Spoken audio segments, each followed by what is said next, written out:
Anyway, thanks everybody for joining me today. So I'm Chris Gray. I'm from Tapstar.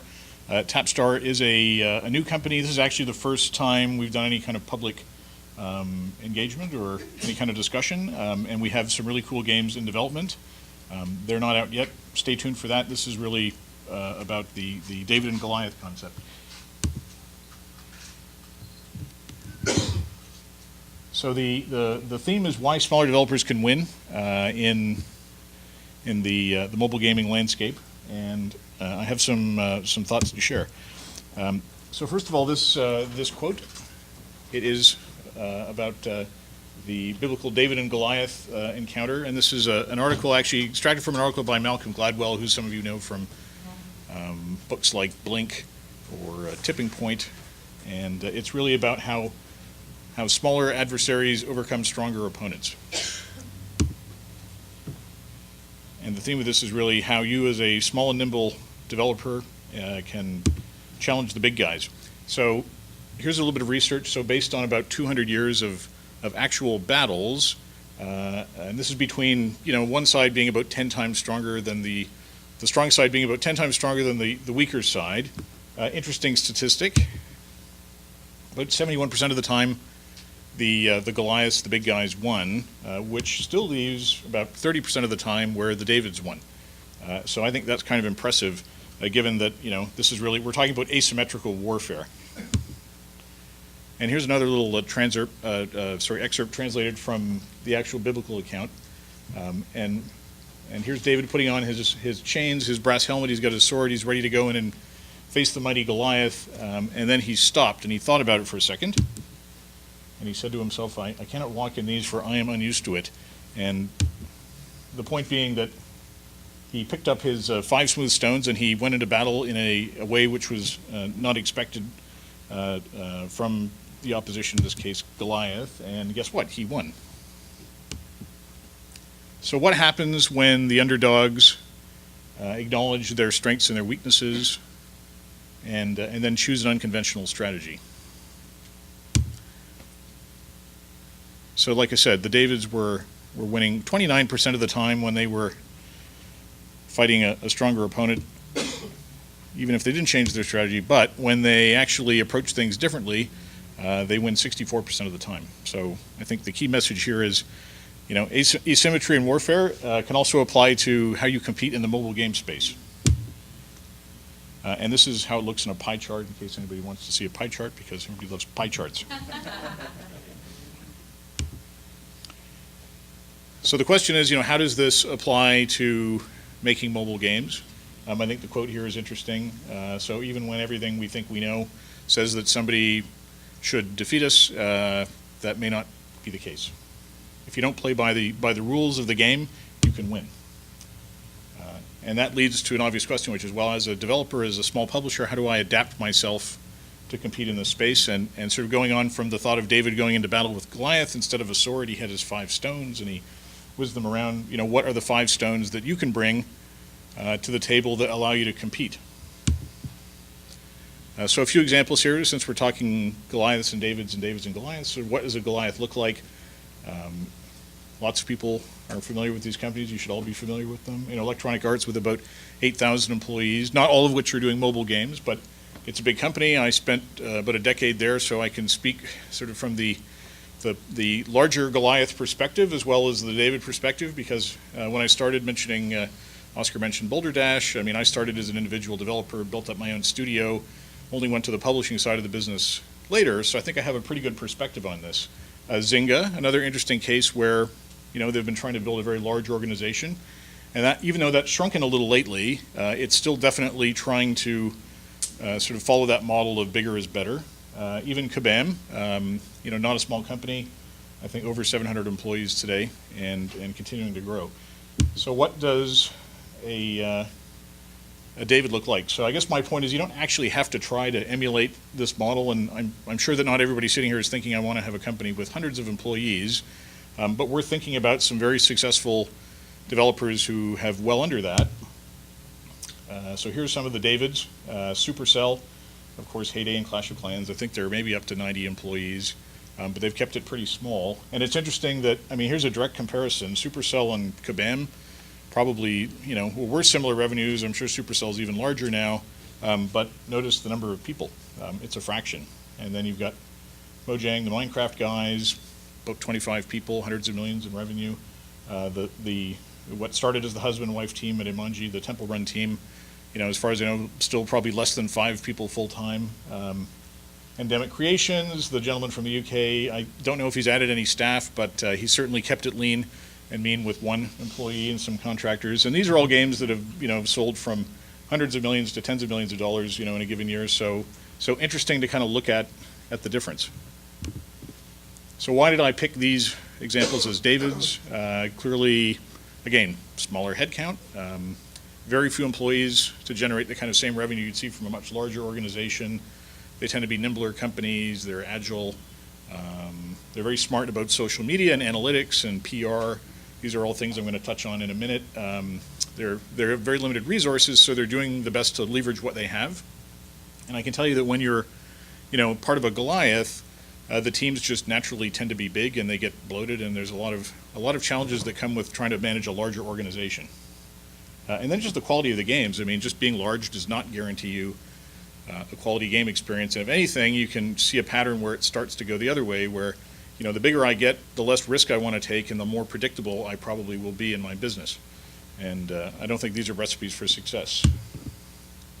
So talking about Goliaths and how they like to set the rules.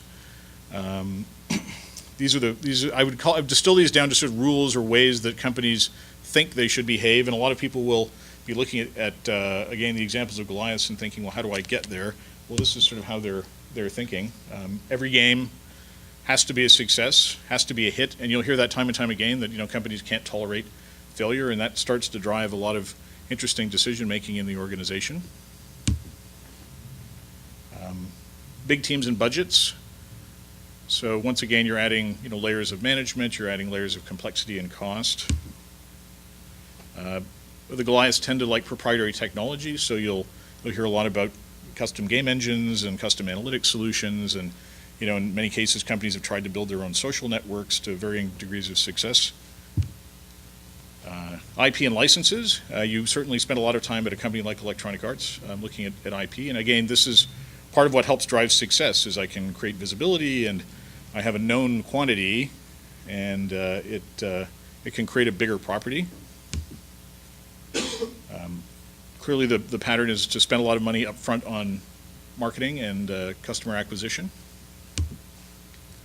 And then of course, most of the larger organizations tend to focus on impressive facilities and lots of perks and things that attract and retain talent, and that again, these I would say are sort of the kind of the typical aspects of a Goliath organization. So here's how, if you look at it a little more closely, look at it a little differently, maybe things don't look so great as you peel back the surface. So every new game having to be successful, well, that suggests that if I spend a lot to build it, it can't fail. So I'm setting this bar, which tends then to kind of drive itself into the organization where I can't make mistakes because I'm spending a lot of money on this title, so I end up with a risk-adverse culture that tends to slow down decision making.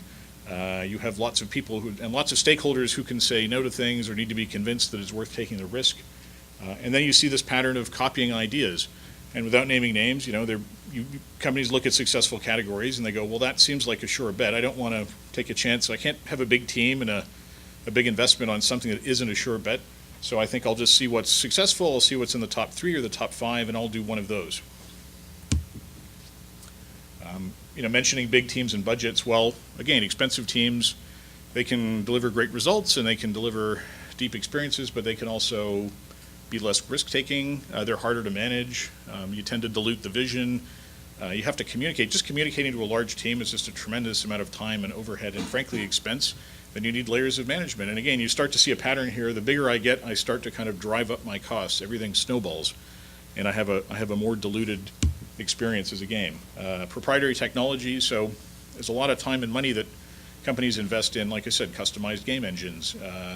They're not satisfied with someone else's solution. They have to build their own. So then you end up with a big tech department and R&D department. Once again, you're really increasing the cost of doing business. Analytics and social networks. Again, there are tons of analytic solutions out there, but a lot of companies choose to, again, invest in their own proprietary solution because there's always somebody telling you that your solution will be better and you'll have better data, which gives you competitive advantage, but it also costs.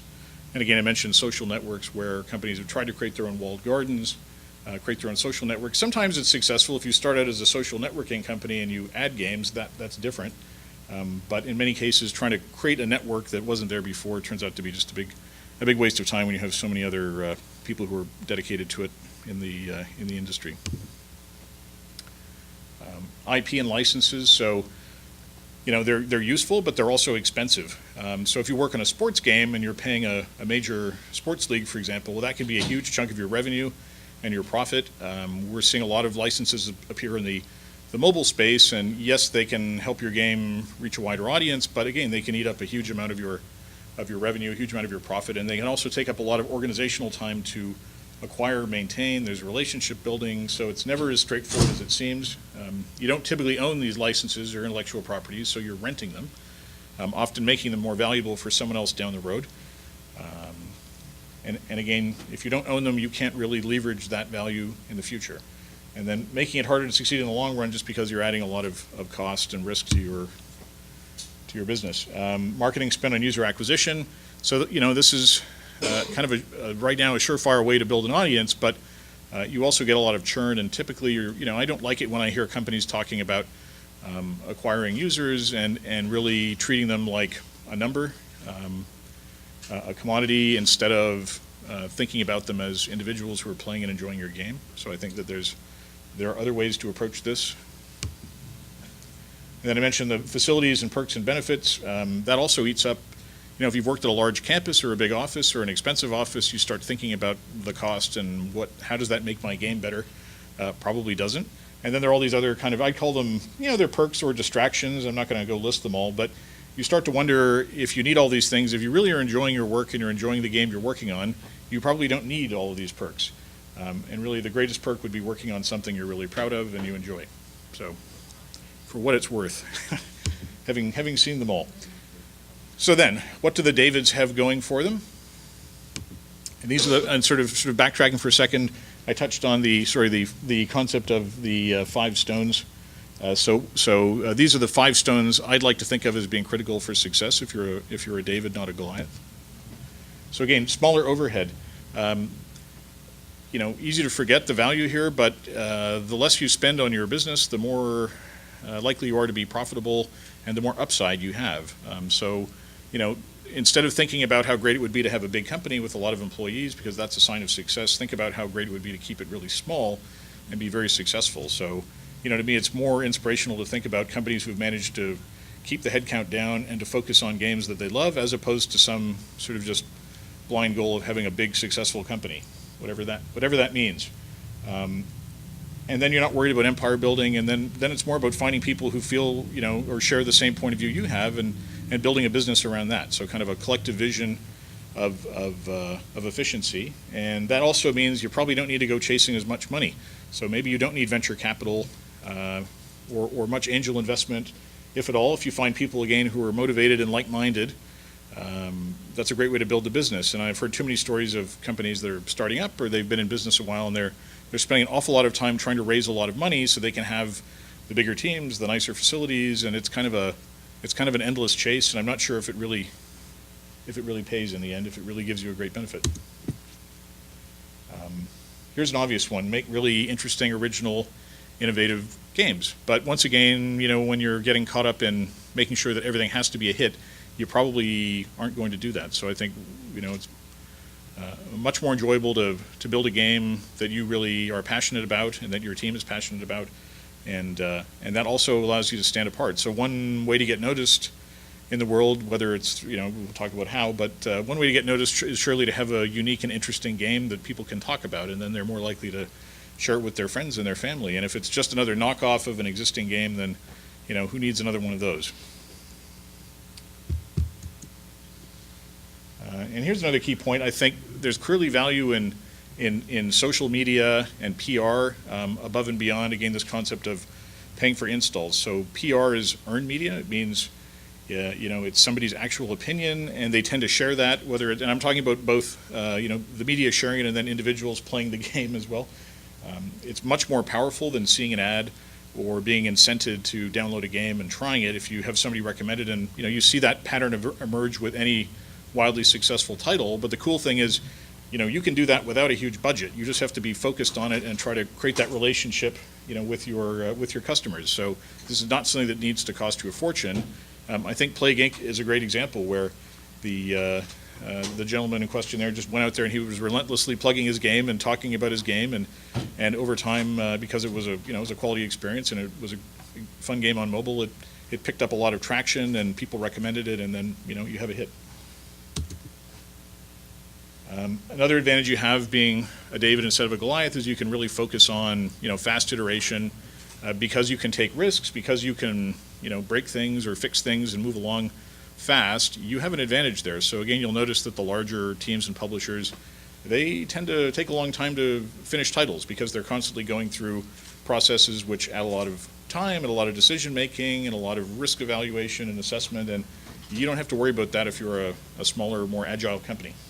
And if you didn't invest millions, I'd like to think you can afford to walk away from a game that's maybe it's not taking off or it's not generating the kind of interest level you'd like. Move on to something else. It's one of the benefits of not over-investing in each title. Embracing the cheap and the free. I don't know if I'm preaching to the converted here, but it's amazing to me, again, with my background coming from game development in the 80s and then through the 90s and into the big publisher era, it's astonishing the amount of technology and tools that are available now that are on the web that make running a business incredibly efficient on a lot of levels, but particularly cost effective. So I don't need to create my own engine, and that's a huge difference compared to the past. I can find lots of analytic solutions, just walk around Casual Connect, and you'll see plenty of companies who will help you figure out who's playing your game and why they're playing your game. Lots of cloud-based tools and Skype and Dropbox and TestFlight and you name it. But I think if you really embrace that and take advantage of the fact that these things are free or near free, again, it makes a huge difference to a small business.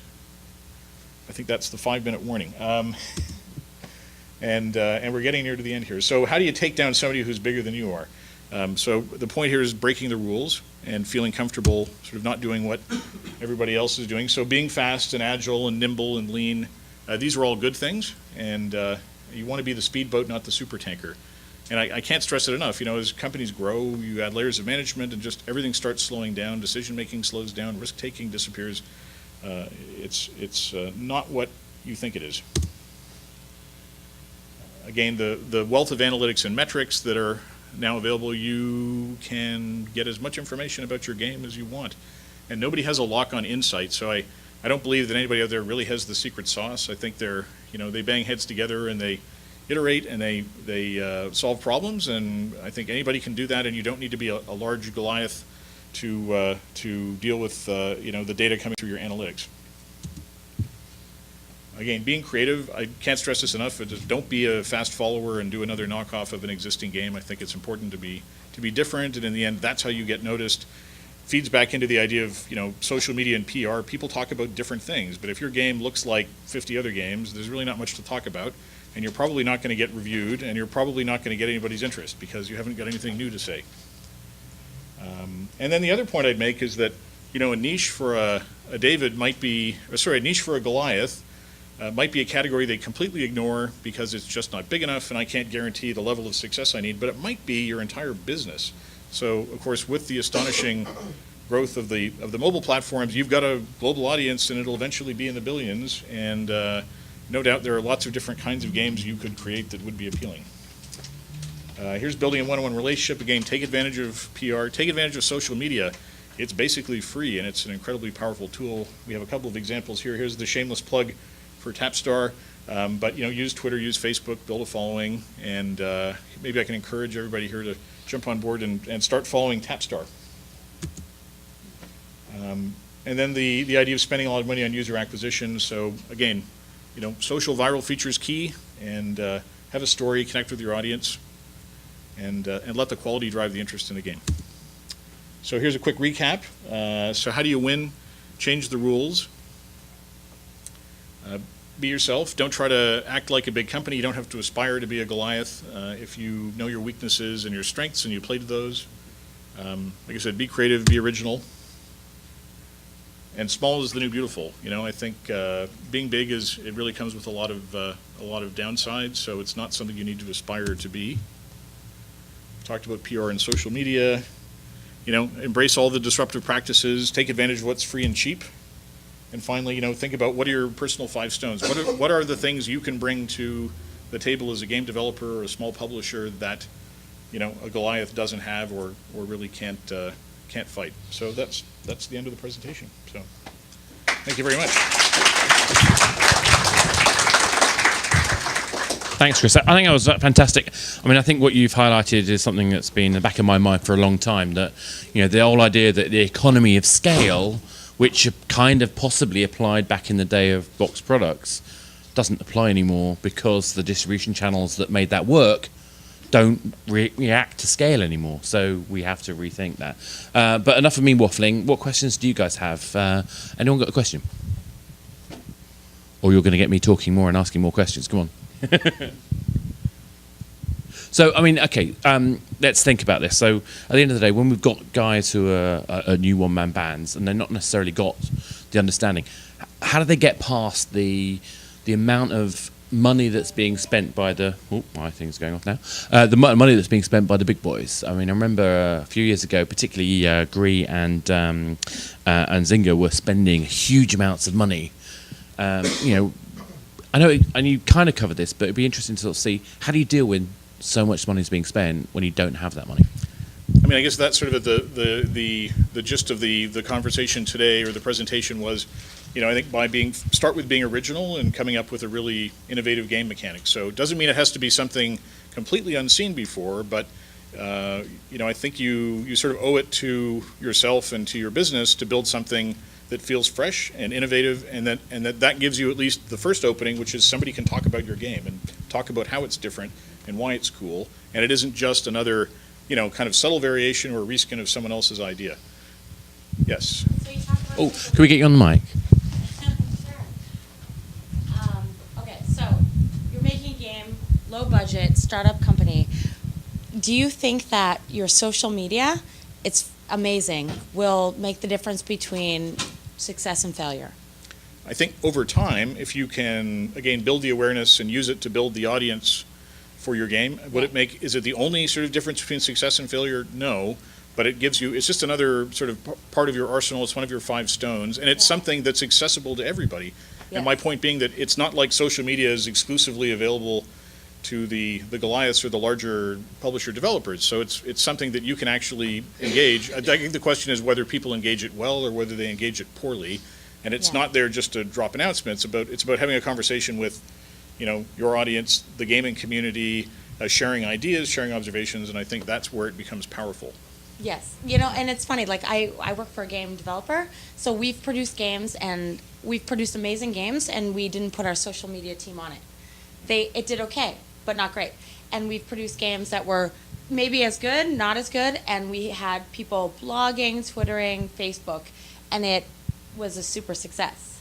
And I think for us, that made the difference. Yeah, and it just takes that. It might take that one event where you get a big spike in your, your virality, or your big spike in your audience because someone else, mentioned your game in a social media context. So whether someone else tweets about it or blogs about it, that can make a huge difference. So it's reaching out beyond, the obvious audience and not just paying for an install. I think that's the point. Is that's kind of a dead end. Yeah. There's another question here.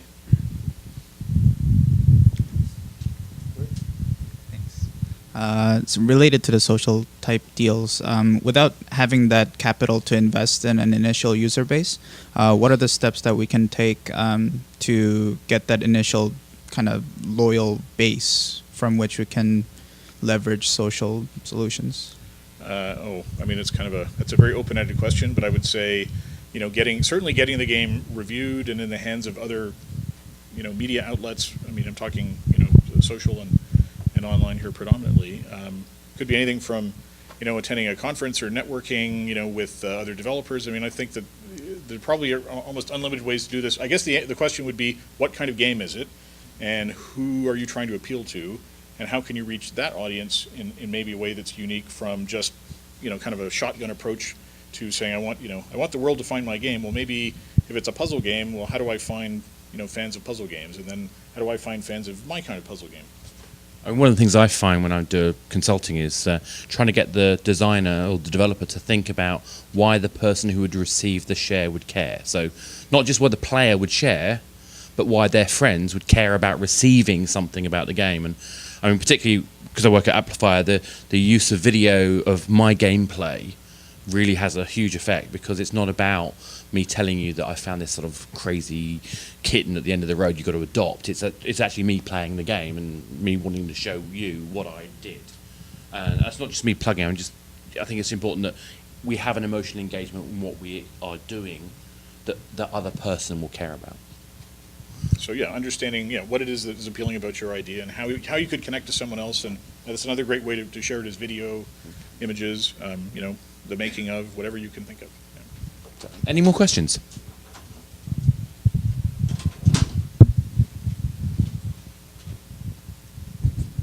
So I first have one comment and then a question for you. I think the comment is the point you made about every game has to succeed as a drawback. I think that's very real. You can't really get a great game unless you're willing to say, well, maybe this game's going to fall flat on its face and do nothing at all, right? You have to take chances, yeah. So the question I had is, now in today's gaming scene, with everybody going through to free to play in-app purchases, do you think that now might be the time that people start thinking differently and going back to just pay the game and make the game as enjoyable as possible without having to buy stuff inside? Yes, and I think there's also a danger, just commenting separately, there's a danger of going too far with the kind of current free-to-play model where you're just irritating people out of playing your game. So I think we'll go through a phase right now where, you'll see new monetization models appear, and then they're going to go away if they're not sustainable. But I always come back to this point, which is the game has to be really great, and it has to be interesting, and it has to connect with people on a level beyond, here's a new way to monetize it. So at its core, what's engaging about the game is what I would be asking. Yeah. I come from the time when every game sort of felt new because you weren't following. There wasn't a huge, assortment. There weren't tens of thousands of games to look at and mimic, so you could just go and try something and be more experimental. And that's also the nice thing about free to play is, it lowers the barrier to people trying your game. The downside is there are lots of other people who also have free to play games, so consumers are overwhelmed with choice. No, exactly. And I do a lot of writing on the sort of free-to-play topic, and one of the things I think people who are concerned about the use of free-to-play forget is the huge impact that price elasticity of demand has, particularly in the context where we have an unlimited supply. The trouble is, on the other side, people like me that are very pro also forget that we have a long-term risk for players if all we're doing is taking money. If we've got an exponential begging bowl, we're going to eventually annoy people. And it's a bit like fishing with dynamite. If we fish with dynamite, we kill the fish or we scare them off. And it's fine for the first mover, but when you try and copy that, you really are going to suffer. And instead of fishing with dynamite, let's fish more tactically. Let's make sure we target an audience with something that delights them, that entices them. You need a lure. You need something that they care about. And otherwise, someone might come along and ban fishing rather than banning dynamite. And I'd also just throw in, and I didn't put it in the presentation, but I don't think this seems to be like an obsession with sort of extracting every last dollar out of every last player, and it's like, I don't think you have to do that. If you could. So do we know? Okay, so Yeah. since free to play came in, Yeah. do we know the companies that were making games for money? Were they affected by free to play? What has happened to the industry since free to play came in? Yes, it's affected pretty much, I would say, every company making games on some level or another, because it's a model that didn't exist in any large scale until just the last, half a July dozen years. 2011 was the date, according to Flurry, where the percentage went from 37% free to 67% free. So that's the tipping point. There's a tipping point there. And I'd go a little further than that. I think it's also that, one of the side effects of free to play has been that we now have an audience of a scale that was never possible before. Okay. And we forget the value of that. Less money? Is that what we're looking at? No, I think we're seeing, not necessarily Bigger audience. different mixes in different games depending on the genre and the brand. And we've got to, I think, to the point of this presentation, we've got to pick our battles Yeah. and make those the right ones. Yeah. And again, maybe pick a game category or a concept that's not crowded. It seems like an obvious statement, but so many people make that mistake, and they say, "Well, I'm trying to go into this category, and there are already 20 competitors, and they're all well heeled." It's like, Yeah. well, that's not the battle you want to fight. No. You're going to lose that one. And at the end of the day, we need to sort of have something we're passionate about. And at that moment, I'm going to have to thank Chris very much for his time. It's been a fantastic Thank you all. presentation. Yeah.